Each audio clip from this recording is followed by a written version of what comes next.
Isa sa mga kwentong nakakatakot sa bakasyon ay ang tungkol sa isang grupo ng mga kaibigan na nagpasya na mag-camping sa isang liblib na gubat. Sa unang gabi ng kanilang pagtuloy, narinig nila ang mga kakaibang ingay sa paligid, at sa kabila ng kanilang paghahanap, hindi nila makita ang pinagmulan nito. Sa ikalawang gabi, may isa sa kanilang grupo ang biglang nawala ng hindi malaman ang rason. Habang hinahanap nila ang nawawalang kaibigan, natagpuan nila ang isang lumang abandoned na bahay na puno ng mga kakaibang larawan at nakakatakot na mga larawan. Ang kwento ay patuloy na nakakatakot habang ang mga kaibigan ay nagpupumilit na malaman ang katotohanan sa likod ng mga pangyayari at nakakatakot na mga sitwasyon sa kanilang bakasyon.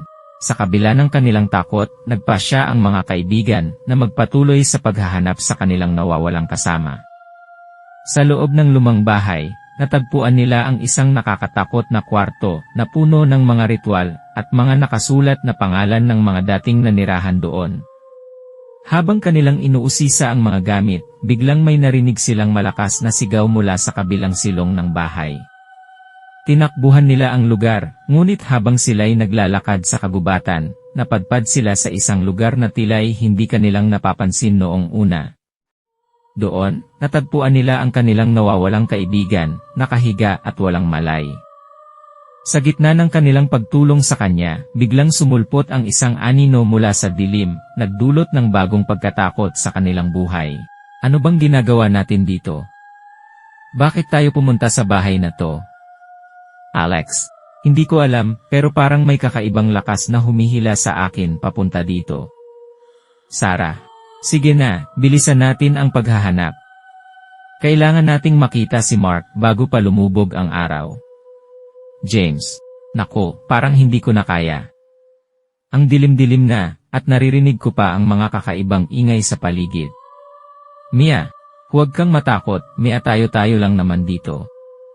Siguradong magkakasama tayo sa pagharap sa anumang mangyari. Ben, may naririnig akong boses. Sino yan? Mark, nawawalang kaibigan. Mark! Mark! Kung narinig mo kami, sumagot ka naman. Alex, nandyan ka ba, Mark? Sana ay okay ka lang. Sarah, may lumabas na anino. Takbo tayo. James, hawakan niyo ako.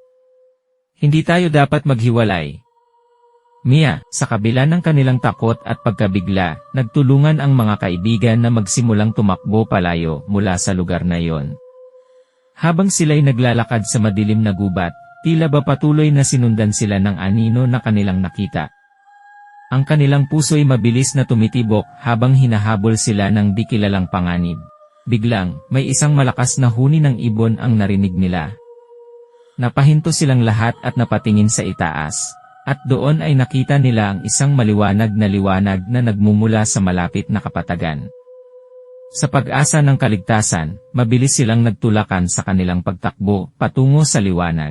Pagdating nila sa kapatagan, nakita nila ang isang maliit na baryo na tila'y napakalayo sa kanilang pinanggalingan.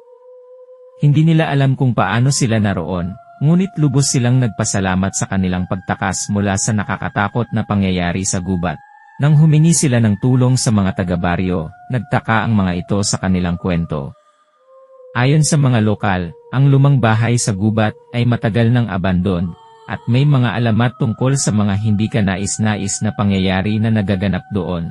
Kasama ang mga taga-baryo, bumalik ang mga kaibigan sa lugar, ngunit wala na silang makitang anumang palatandaan ng anumang kakaibang pangyayari. Sa pagtakas nila sa panganib, nang humingi sila ng tulong sa mga taga-baryo, agad silang pinakain at pinagpahinga ng mga ito. Ngunit habang kumakain sila, napansin ng mga kaibigan ang kakaibang kilos at titig ng mga tao sa paligid. Hindi nila alam kung ano ang ibig sabihin nito, subalit may kakaibang takot na umusbong sa kanilang mga puso. May kakaiba sa mga tao dito, parang may itinatago silang lihim, sabi ni Alex, na hindi makapigil sa pagduda. Oo nga, at parang hindi natural ang mga mata nila, dagdag ni Sarah, na hindi mapakali sa upuan. Ano kaya ang nangyayari sa lugar na ito? Bakit parang may kakaibang kilos ang mga tao? Tanong ni James, na may kaba sa boses. Napansin niyo ba yung mga matatanda? Parang hindi sila nagbibigay ng kahit anong reaksyon sa atin, sabi ni Mia, na may kaba sa boses.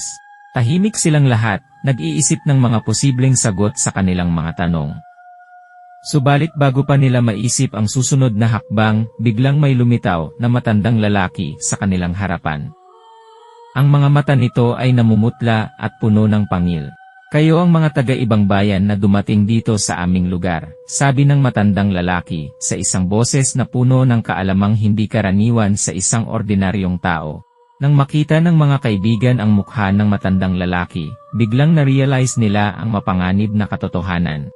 3 gabi na, kayo'y dito na nagpapakita.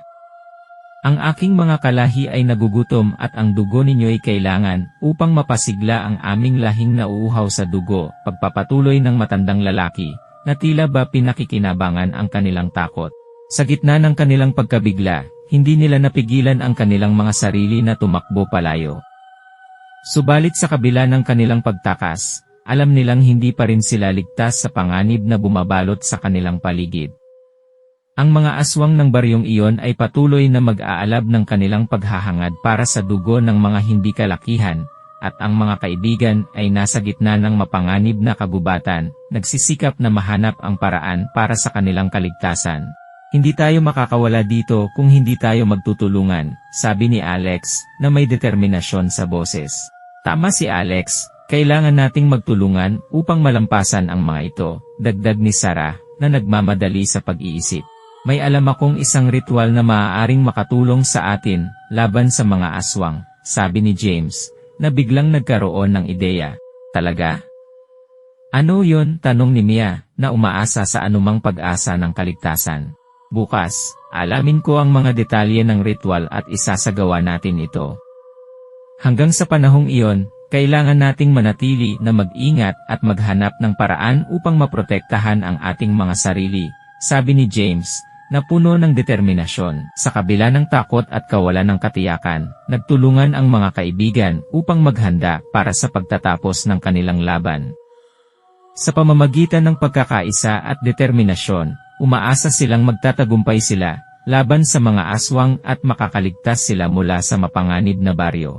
Dumating ang kinabukasan at handa na ang grupo na isagawa ang ritual na inihanda ni James. Ngunit habang sila'y nag-aalay ng mga kailangang gamit sa ritual, bigla silang nagulat nang may biglang anomalya na naganap. Nasaan ang krus na kailangan natin sa ritual? Bulong ni Sarah, na tila nag-aalala. Hindi ko alam. Kukunin ko sana kanina, ngunit bigla na lang itong nawala, sabi ni James, na puno ng pangamba. Teka, bakit bigla na lang nawawala ang mga kailangan natin? Mayroon bang may kinalaman dito? Tanong ni Alex, na nag-aalala. Nang mapansin ng grupo ang pag-iiba ng kilos ng mga taga-baryo, napagtanto nila na mayroong mga taga-baryo na hindi kanais-nais na nagtatago sa kanilang hanay. Kinuha nila ang krus. Kailangan nating kunin ito mula sa kanila bago pa mahulog sa kanilang mga kamay, sabi ni Mia, na puno ng determinasyon. Hindi nag-atubiling tumakbo ang grupo papunta sa tahanan ng mga taga-baryo, handa silang harapin ang anumang panganib upang makuha ang krus at isagawa ang ritual. Kailangan nating magsama-sama at ipakita ang lakas ng ating samahan, sabi ni James, na nagbibigay ng inspirasyon sa kanilang grupo. Sa pamamagitan ng kanilang pagkakaisa at tapang, nagtagumpay ang grupo na kunin ang krus mula sa mga taga-baryo. Sa wakas, handa na silang isagawa ang ritual na magtuturo sa mga aswang sa kanilang baryo ng isang matinding leksyon. Subalit sa gitna ng kanilang tagumpay, alam nilang hindi pa tapos ang laban. Ang mga aswang ay hindi magpapatalo ng madali, at kailangan nilang mag-ingat sa bawat hakbang na kanilang gagawin. Nang makuha ng grupo ang krus at maisagawa ang ritual, biglang may naganap na kakaibang pangyayari. Habang inilalagay nila ang krus sa gitna ng mga aswang at isinasagawa ang ritual, biglang nagsimulang kumikislap ang krus at nagliliyab ng kakaibang liwanag. Anong klase ng krus ito? Bulong ni Alex, na hindi makapaniwala sa kanilang nakita. Baka ito ang sagot sa ating mga tanong tungkol sa krus, sabi ni Sarah, na puno ng pagtataka. Nang matapos ang ritual, biglang naramdaman ng grupo ang isang malakas na pagyanig sa paligid. Ang mga aswang ay unti-unting natutuluan at bumabalik sa kanilang tunay na anyo. Ang krus ay hindi isang ordinaryong krus. Ito ay imbued ng kapangyarihan laban sa mga aswang, sabi ni James, na puno ng pagpapaliwanag. Tayo ang napiling magligtas sa baryo mula sa kapangyarihan ng mga aswang. Kailangan nating gamitin ang krus upang patunayan na tayo ay hindi magpapatalo, dagdag ni Mia, na puno ng determinasyon. Sa tulong ng krus, nagtagumpay ang grupo na talunin ang mga aswang at iligtas ang baryo mula sa kanilang kapangyarihan. Ang kanilang matagumpay na misyon ay hindi lamang nagdulot ng kaligtasan sa kanilang sarili, kundi pati na rin sa buong komunidad ng mga tao na nakatira sa baryo. Napakalakas ng kapangyarihan ng pagkakaisa at determinasyon. Ito ang nagbigay sa atin ng tagumpay laban sa mga aswang, sabi ni Alex, na puno ng pasasalamat sa kanilang grupo. At hindi natin makakalimutan ang papel ng krus na ito. Isa itong alamat na magpapaalala sa atin ng ating tagumpay at ng pagkakaisa ng ating mga puso, sabi ni Sarah, na puno ng pag-asa para sa hinaharap. Sa wakas, ang grupo ay nagtagumpay na makaligtas mula sa mapanganib na baryo ng mga aswang, at ang kanilang pagkakaibigan ay lalong tumibay sa harap ng mga pagsubok na kanilang pinagdaanan. Nagsimula ang kwento sa isang masayang pagpaplano ng grupo ng mga kaibigan para sa kanilang bakasyon sa isang liblib na probinsya. Excited ang bawat isa sa mga paparating na kaganapan, mag-camping, mag-zipline, at mag-explore ng mga kagubatan. Siguradong masaya to. Marami tayong makikita at mapupuntahan, sabi ni Alex, na puno ng excitement. Oo nga. Hindi ko na maalala kung kailan tayo huling nagkaroon ng pagkakataong magbonding ng ganto, dagdag ni Sarah, na may ngiti sa kanyang mga labi. Tahimik naman si James, na nag-iisip ng mga posibleng aktibidad na kanilang magagawa. Habang sila'y nagpaplano, biglang may isang email ang kanilang natanggap mula sa isang lugar na kanilang balak puntahan. May nakakatakot na balita mula sa lugar na yon. Marami na raw ang nawawalang turista sa gubat, sabi ni Mia, na tila nag-aalala. Nako, baka dapat nating bago ang ating plano, sabi ni Ben, na may kaba sa boses. Ngunit sa kabila ng kanilang pag-aalinlangan, nagpatuloy pa rin sila sa kanilang plano na makipagbakasyon. Hindi nila alam na ang kanilang pagtanggap sa imbitasyon ay magbubukas ng pintuan sa isang nakakatakot na karanasan na magtuturo sa kanila ng mga bagay na hindi nila inaasahan. Sa kanilang unang araw ng bakasyon, nagpasya ang grupo na mag-explore ng malaking abandonadong bahay na matatagpuan sa gilid ng gubat. Sa kanilang paglalakbay patungo sa bahay, nararamdaman na nila ang kakaibang tensyon sa paligid, tila ba may hindi ka nais-nais na presensya na sumusubok na silang pigilan.